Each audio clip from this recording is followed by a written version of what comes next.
Welcome to yet another useful video for those preparing for CBT. In this video we have included 25 multiple-choice questions with answers. Besides, each answer comes with an answer reference, and that will help you to answer any other questions related to the same topic. We recommend you to take an online test after completing the section, and check your score. Options will be shuffled and given when you take an online test, and this challenge will really help you to thorough the answers. You can take test from the first link in the description. Question 1. What would be the indication to use physiological scoring systems, or early warning scoring systems in clinical practice? Option A. It helps the nursing staff to accurately predict the patient dependency on a shift-by-shift basis. Option B. The system provides an early accurate predictor of deterioration by identifying physiological criteria that alert the nursing staff to a patient at risk. Option C. These scoring systems are carried out as part of a national audit, so we know how sick patients are in the United Kingdom. Option D. It enables nurses to call for assistance from the outreach team or the doctors via an electronic communication system. Right answer is option B. The system provides an early accurate predictor of deterioration by identifying physiological criteria that alert the nursing staff to a patient at risk. As we know, the early warning scoring system is used in clinical practice to allow early recognition of the deteriorating patient. Question 2. Why is it important that the patients are effectively fasted prior to surgery? Option A. Reduce the risk of vomiting. Option B. Reduce the risk of reflux and inhalation of gastric contents. Option C. Prevent vomiting and chest infections. Option D. Prevent the patient gagging. Correct answer is option B. Reduce the risk of reflux and inhalation of gastric contents. Well, methods used to minimize regurgitation and aspiration involve control of gastric contents. So the accepted method is preoperative starvation. Question 3. Choose the professional responsibilities of the qualified registered nurse in medicines management from the below. Option A. Making sure that the group of patients that they are caring for receive their medications on time. If they are not competent to administer intravenous medications, they should ask a competent nursing colleague to do so on their behalf. Option B. The safe handling and administration of all medicines to patients in their care. This includes making sure that patients understand the medicines they are taking, the reason they are taking them, and the likely side effects. Option C. Making sure they know the names, actions, doses and side effects of all the medications used in their area of clinical practice. Option D. To liaise closely with pharmacy so that their knowledge is kept up to date. Answer is option B. The safe handling and administration of all medicines to patients in their care. This includes making sure that patients understand the medicines they are taking, the reason they are taking them, and the likely side effects. As a nurse, it is very important to know the responsibilities in giving medication. We should educate the patient about medications, medication self-administration procedures. Prepare and administer medications, using rights of medication administration. Always review pertinent data prior to medication administration. Question 4. Which of the following is the correct answer for a nurse to take observations for adult patients in an acute hospital setting? Option A. When they are admitted or initially assessed. A plan should be clearly documented which identifies which observations should be taken and how frequently subsequent observations should be done. Option B. When they are admitted and then once daily unless they deteriorate. Option C. As indicated by the doctor. Option D. Temperature should be taken daily, respirations at night, pulse and blood pressure 4-hourly. Option A is the correct answer. When they are admitted or initially assessed. When caring for a patient, there should be a plan clearly documented that identifies which observations should be taken and how frequently subsequent observations should be done. You should do the physiological observations at the time of admission or initial assessment. A monitoring plan should be written that how often should record the physiological observations. Question 5. You are taking care of a patient with head injury and monitoring neurological observations every 15 minutes. Upon assessment, you found that his pupils are unequal and one is not reactive to light. Besides, the patient is not rousable. What would be your actions? Option A, continue with your neurological assessment, calculate your Glasgow Coma Scale, GCS, and document clearly. Option B, this is a medical emergency. Basic airway, breathing and circulation should be attended to urgently and senior help should be sought. Option C, refer to the neurology team. Option D, break down the patient's Glasgow Coma Scale as follows: best verbal response V equals XX, best motor response M equals XX, and eye opening E equals XX. Use this when you hand over. Correct answer is option B. This is a medical emergency. Basic airway, breathing and circulation should be attended to urgently and senior help should be sought. In particular, there can be variations seen in the recording of pupil size as well as motor weakness between assessors. Therefore, it is important that nurses and health professionals are using the tool correctly to ensure these inconsistencies do not affect patient care. But in medical emergencies, basic airway, breathing and circulation should be attended to urgently with the help of the senior. Question 6. Choose the accurate indication for you to set out information about a patient to the police officer. Option A, if he has a rank of an inspector. Option B, if safety of the public is at risk. Option C, if the patient may cause imminent and serious harm to themselves. Option D, if you receive a request from a police officer. Option C is the right answer. If the patient may cause imminent and serious harm to themselves. In general, healthcare professionals have ethical and legal duty to protect the privacy of their patients' personal information, including their medical records. You will consider to set out information about a patient to the police officer if the patient may cause imminent and serious harm to themselves. Question 7. You are looking after a patient who has just undergone an abdominal surgery 4 hours ago. His regular analgesics were administered 2 hours ago, and he is still complaining of pain. What would be your immediate and most appropriate nursing action? Option A, call the doctor. Option B, assist patient in a comfortable position. Option C, give another dose. Option D, look for a heating pad. Option B and C are the correct answers. Assist patient in a comfortable position and give another dose. In this situation, the nursing action includes managing pain, maintaining fluid and electrolyte balance, and comfortable position are appropriate actions. Question 8. You are checking the stock balance of controlled drugs record along with your colleague in your clinical area and observed a discrepancy. What would be your immediate response as a newly qualified registered nurse? Option A, check the cupboard, record book and order book. If the missing drugs aren't found, contact the pharmacy to resolve the issue. You will also complete an incident form. Option B, document the discrepancy on an incident form and contact the senior pharmacist on duty. Option C, check the cupboard, record book and order book. If the missing drugs aren't found, the police need to be informed. Option D, check the cupboard, record book and order book, and inform the registered nurse or person in charge of the clinical area. If the missing drugs are not found, then inform the most senior nurse on duty. You will also complete an incident report form. Right answer is option D. Check the cupboard, record book and order book, and inform the registered nurse or person in charge of the clinical area. If the missing drugs are not found, then inform the most senior nurse on duty. You will also complete an incident report form. In the event of missing controlled medication, a production of special reports required for the analytical purpose. One person should complete the incident report, and at the same time another staff should report to the immediate nurse supervisor. Question 9. Choose the correct indication for the purpose of the NMC code from the below. Option A, it outlines specific tasks or clinical procedures.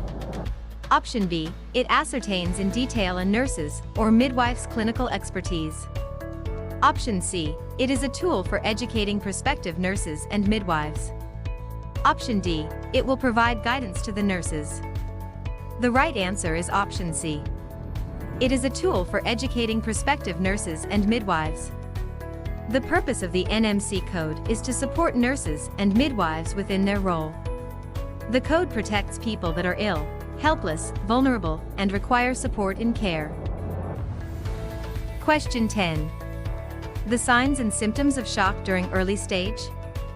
Stage 1 to 3. Option A, hypoxemia. Option B, tachycardia and hyperventilation. Option C, hypotension. Option D, acidosis. Option A, B and C are the correct answers. Hypoxemia, tachycardia, hyperventilation, and hypotension. Inadequate perfusion or blood flow to the body's peripheral tissue causes life-threatening hypoperfusion. Perfusion requires an intact cardiovascular system and a functioning respiratory system. The shock cascade can progress quickly if it is not recognized and properly managed at the early stage. Question 11. Why is anti-embolic stockings are considered as an effective means of reducing the potential of developing a deep vein thrombosis? Option A, they promote arterial blood flow. Option B, they promote venous blood flow. Option C, they reduce the risk of postoperative swelling. Option D, they promote lymphatic fluid flow and drainage. Correct answer is option B, they promote venous blood flow. Anti-embolic stockings are compression garments designed to reduce the risk of deep vein thrombosis. Inactivity can cause poor circulation. Anti-embolic stockings provide just enough compression to keep your blood from pooling. However, it should be remembered that so much pressure can cut off circulation. Question 12. What is the function of a dressing for effective wound healing? Option A, high humidity, insulation, gaseous exchange, and absorbent. Option B, anaerobic, impermeable, conformable, and low humidity. Option C, insulation, low humidity, sterile, and high adherence. Option D, absorbent, low adherence, anaerobic, and high humidity. Answer is option A. High humidity, insulation, gaseous exchange, and absorbent. Patients with openly dressed wounds recover more quickly from anaerobic bacterial infection than patients with occlusive wound dressing. It is important to prevent the dressing from sticking to the wound or scab. Question 13. In your opinion, what are the principles of gaining informed consent prior to a planned surgery? Option A, gaining permission for an imminent procedure by providing information in medical terms, ensuring a patient knows the potential risks and intended benefits. Option B, gaining permission from a patient who is competent to give it by providing information, both verbally and with written material, relating to the planned procedure for them to read on the day of planned surgery. Option C, gaining permission from a patient who is competent to give it by informing them about the procedure and highlighting risks if the procedure is not carried out. Option D, gaining permission from a patient who is competent to give it by providing information in understandable terms prior to surgery, allowing time for answering questions, and inviting voluntary participation. Option D is the right answer. Gaining permission from a patient who is competent to give it by providing information in understandable terms prior to surgery, allowing time for answering questions, and inviting voluntary participation. Informed consent is a process of communication between you and your healthcare provider that often leads to agreement or permission for care, treatment, or services. Every patient has the right to get information and ask questions before procedures and treatment. Question 14. What is the sign of dehydration in an elderly patient? Option A, diminished skin turgor. Option B, hypertension. Option C, anxiety attacks. Option D, pyrexia. Option A is the correct answer. Diminished skin turgor. Symptoms of dehydration in older adults may sometimes be difficult to recognize. If elderly may be dehydrated, you can check for a decrease in skin turgor or elasticity by pulling up skin on the back of the hand for a few seconds. If the skin does not return to normal almost immediately, it could be a sign of dehydration. Question 15. What is the indication of the proper use of Zimmer frame? Option A, using a 1-point gate. Option B, using a 2-point gate. Option C, using a 3-point gate. Option D, using a 4-point gate. Correct answer is option C. Using a 3-point gate. In 3-point gate, both crutches and affected legs are advanced together, and then the normal leg is moved forward. Question 16. You have observed an IV catheter insertion site with erythema, swelling, pain, and warm. What would be the best nursing action? Option A, start antibiotics. Option B, re-site cannula. Option C, call doctor. Option D, elevate. Option B and D are the correct answers. Re-site cannula and elevate. All patients with an intravenous access in place must have the IV site checked at least daily for signs of infusion phlebitis. The subsequent score and action must be taken and documented accordingly. If the patient has pain along the path of the cannula, erythema, and induration, the VIP score will be 3, and that is medium stage of phlebitis, so the best action is to re-site cannula and consider for the treatment. Question 17. In your opinion, when would you initiate a wound care plan? Option A, on initial assessment of every wound. Option B, during pre-assessment and up on admission and after surgery. Option C, during wound infection, dehiscence or evisceration. Option D, during discharge. Right answer is option A. On initial assessment of every wound. As you know that the proper wound care prevents infection and other complications, and also helps to speed up the healing process with less scarring, so it is important to use the wound care plan on initial assessment of every wound. Question 18. You were walking onto one of the bays in your clinical area and observed one of your colleagues wrongly using a hoist transferring a patient. What would be your response as a nurse? Option A, let them continue with their work as you are not in charge of that bay. Option B, report the event to the unit manager. Option C, call the manual handling specialist nurse for training. Option D, inform the relatives of the mistake. Correct answer is option B. Report the event to the unit manager. As we know that when we are wrongly using a hoist for transferring the patient, it will cause injury and will increase the risk of fall or overturn to the patient. For avoiding the risk of injury, it is better to report the event to the unit manager. Question 19. You have discharged a patient who is diagnosed with COPD and was sent home with an oxygen prescription at 2 liters per minute. Upon your visit, you have observed that he is dyspnoic, anxious, and panicking. What would be your most immediate nursing action to relieve dyspnea? Option A, call the emergency department for the ambulance. Option B, increase O2 rate. Option C, tell the patient to calm down in a loud voice. Option D, calmly instruct the patient to do deep breathing. Option D is the right answer, calmly instruct the patient to do deep breathing. Always remember, when your patient is suffering with dyspnea, allowing time with breathless patients, talking calmly to them and instructing them to breathe slowly and breathing with them can be highly effective. Question 20. In your opinion, which among the below is not a component of end-of-life care? Option A, resuscitation and defibrillation. Option B, reduce pain. Option C, maintain dignity. Option D, provide family support. Right answer is option A. Resuscitation and defibrillation. We should expect compassionate care, which provides an experience of death with dignity, free from discomfort, and in an environment which is respectful and clinically competent, and which provides our families the necessary support during the process and after. Question 21. You have observed an IV catheter insertion site with erythema, swelling, pain, and warmth. What VIP score would you document on his notes? Option A, 5. Option B, 2.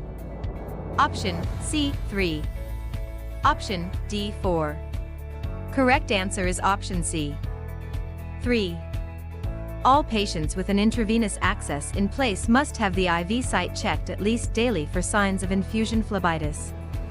The subsequent score and action must be taken and documented accordingly. Question 22. Choose the correct method of removing a negative pressure dressing. Option A, remove pressure then detach dressing gently. Option B, get TVN nurse to remove dressing. Option C, remove in a quick fashion. Option D, remove the pressure gently. Correct answer is option A. Remove pressure then detach dressing gently. Having your dressing changed regularly is very important for wound healing. In most cases, the dressing will be changed by a nurse or a doctor. A person changing your dressing needs to follow aseptic techniques. Negative pressure wound therapy is a method of drawing out fluid and infection from a wound to help it to heal. Question 23. Choose the best nursing intervention for a patient who had just undergone lumbar laminectomy. Option A, move the body as a unit. Option B, move one body part at a time. Option C, move the head first and the feet last. Option D, never move the patient at all. Right answer is option A, move the body as a unit. To maintain the body alignment while turning, preventing twisting motion, which may interfere with the healing process. So we have to log roll the patient from side to side. Question 24. What is one of the severe complications during the 24 hours post-liver biopsy? Option A, pain at insertion site. Option B, nausea and vomiting. Option C, back pain. Option D, bleeding. Right answer is option D. Bleeding. Internal bleeding is a serious complication of liver biopsy. Bleeding may cause signs and symptoms such as pain. Before you finish the 25th question, we recommend you to take an online test after completing this section and check your score. Questions and options will be shuffled and given when you take an online test, and this challenge will really help you to thorough the answers. You can take test from the first link in the description. Question 25. In your understanding, which of the following senses is to fade last when a person dies? Option A, hearing. Option B, smelling. Option C, seeing. Option D, speaking. Option A is the right answer. Hearing. Patients can still hear what is being said to them when they are nearing the end of their life. Even when the patient is unconscious and close to death, they still have their sense of hearing and can hear what their loved ones are saying to them. If you find our sample CBT questions and answer reference useful, please like our video. More CBT questions will be uploaded in the coming days. To get the notification, consider subscribing our channel. Visit our YouTube channel for more clear-cut medical subjects.